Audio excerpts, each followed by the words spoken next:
বাংলাদেশের লাখো সরকারি কর্মচারী এবং পেনশনভোগীদের জন্য আজকের দিনটি অত্যন্ত তাৎপর্যবহ। দীর্ঘ প্রতীক্ষিত নবম জাতীয় বেতন স্কেল প্রণয়নের কাজ আজ সমাপ্ত হয়েছে এবং এর সুপারিশমালা অভূতপূর্ব পরিবর্তনের ইঙ্গিত দিচ্ছে। আজ বিকেল ৩:৪৫ রাজধানীর মন্ত্রিপরিষদ বিভাগের সম্মেলন কক্ষে জাতীয় পে কমিশনের চূড়ান্ত এবং সর্বশেষ সভা অনুষ্ঠিত হয়। পে কমিশনের চেয়ারম্যানের সভাপতিত্বে অনুষ্ঠিত এই গুরুত্বপূর্ণ সভায় নবম বেতন স্কেলের সমস্ত সুপারিশ চূড়ান্ত করা হয়। কয়েক মাসব্যাপী নিবিড় পর্যালোচনা, বিভিন্ন স্টেক হোল্ডারদের সঙ্গে আলোচনা এবং বিশদ বিশ্লেষণের পর কমিশন তাদের চূড়ান্ত প্রতিবেদন প্রস্তুত করেছে। সভা শেষে পে কমিশনের একজন ঊর্ধ্বতন কর্মকর্তা সাংবাদিকদের জানান, এবারের বেতন স্কেলে শুধুমাত্র কর্মরত কর্মকর্তা কর্মচারীদের বেতন কাঠামোতেই পরিবর্তন আনা হয়নি, বরং পেনশনভোগীদের জন্য একটি বিশাল এবং যুগোপযোগী সংস্কারের প্রস্তাব করা হয়েছে।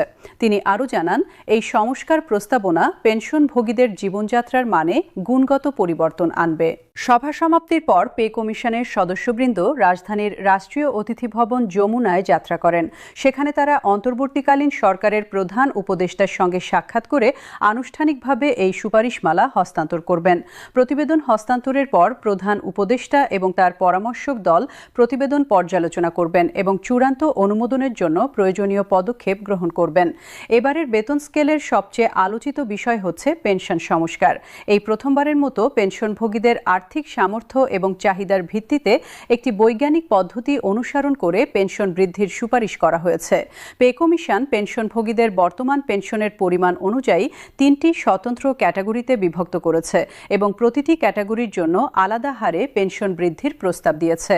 এই পদ্ধতির মূল উদ্দেশ্য হল নিম্ন আয়ের পেনশনভোগীদের সর্বোচ্চ সুবিধা নিশ্চিত করা এবং পেনশনভোগীদের মধ্যে আয় বৈষম্য হ্রাস করা।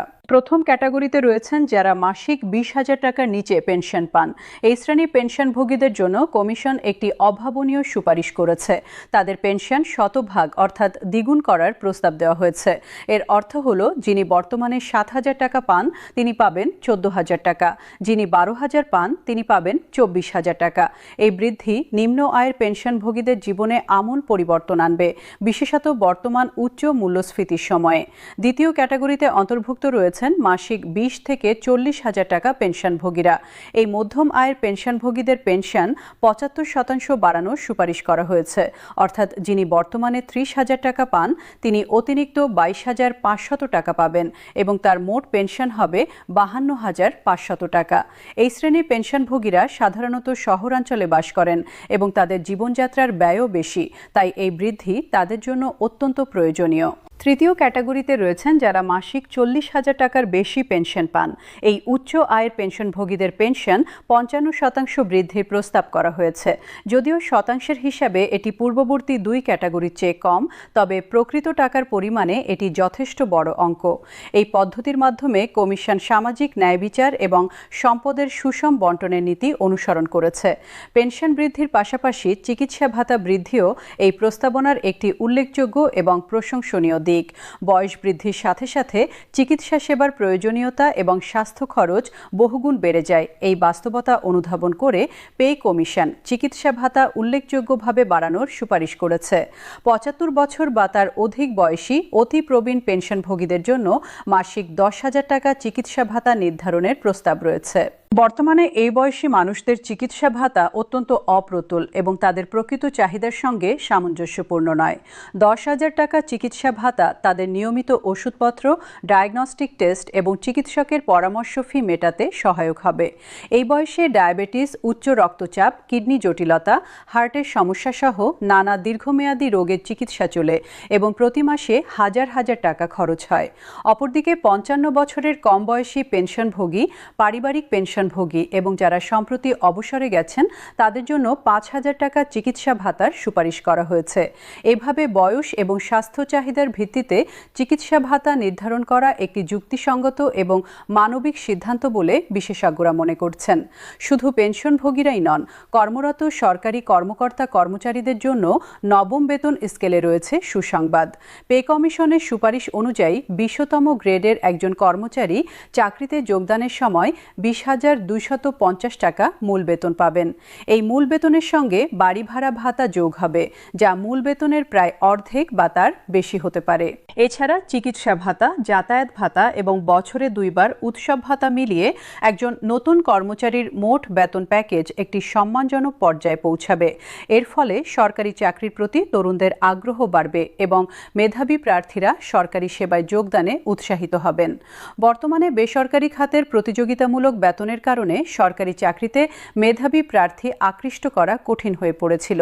উচ্চতর গ্রেডের কর্মকর্তাদের বেতনও আনুপাতিক হারে বৃদ্ধি পাবে। প্রথম শ্রেণীর কর্মকর্তা থেকে শুরু করে সচিব পর্যায়ের কর্মকর্তাদের বেতন কাঠামোতেও উল্লেখযোগ্য পরিবর্তন আসবে বলে ধারণা করা হচ্ছে। তবে পে কমিশনের মূল ফোকাস ছিল নিম্ন এবং মধ্যম আয়ের কর্মচারীদের বেতন বৃদ্ধি এবং তাদের জীবনমান উন্নয়ন। পে কমিশন তাদের সুপারিশমালা প্রণয়নের সময় বিভিন্ন বিষয় বিবেচনায় নিয়েছে।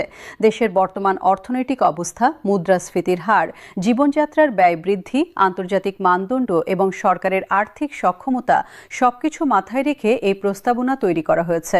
বিভিন্ন কর্মচারী সংগঠন, পেনশনভোগী সমিতি এবং অর্থনীতিবিদদের সঙ্গে বিস্তৃত আলোচনা এবং তাদের মতামত গ্রহণ করেও এই সুপারিশ চূড়ান্ত করা হয়েছে।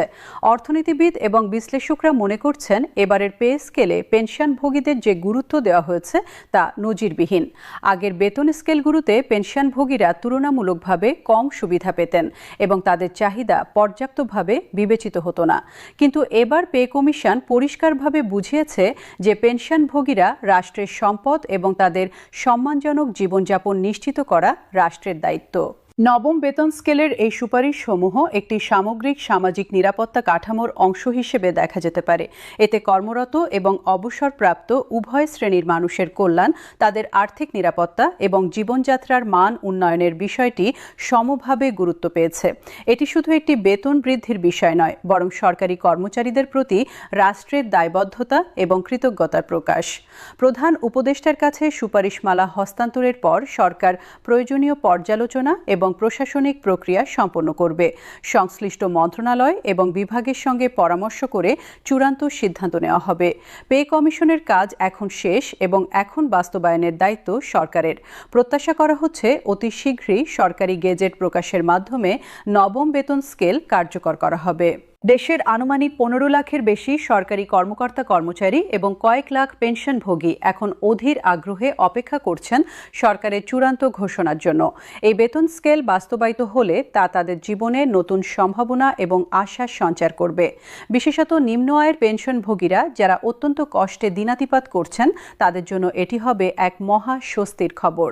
পেনশনভোগীদের সম্মানজনক জীবনযাপন নিশ্চিত করা কেবল একটি প্রশাসনিক সিদ্ধান্ত নয়, এটি একটি নৈতিক এবং সামাজিক দায়বদ্ধতা। যারা তাদের যৌবনের সেরা সময়, শক্তি এবং মেধা দিয়ে দেশের প্রশাসন পরিচালনা এবং জনসেবা